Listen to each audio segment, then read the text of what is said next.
हमको परिवर्तन चाहिए। क्यों परिवर्तन चाहिए?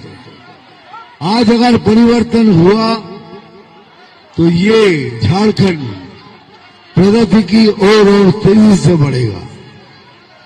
इसलिए माधव जी जो इधर हैं, माधव जी को जिता के परिवर्तन का और एक सैनिक बनाइए। इसलिए मैं इतनी दूर से इधर आया हूं। मैं हाथ पूरी तरह से उठा नहीं सकता।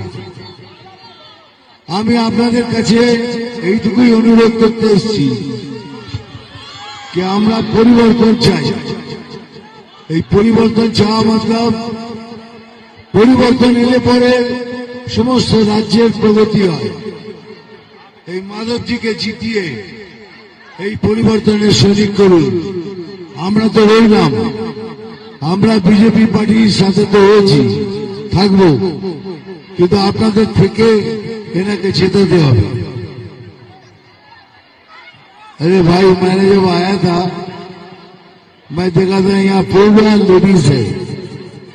अभी सब लेडीज को धक्का मार के बाहर करके आप लोग सामने आ गए।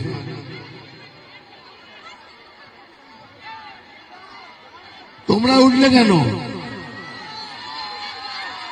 তোমাদেরকে উঠতো, বসে রাখতো।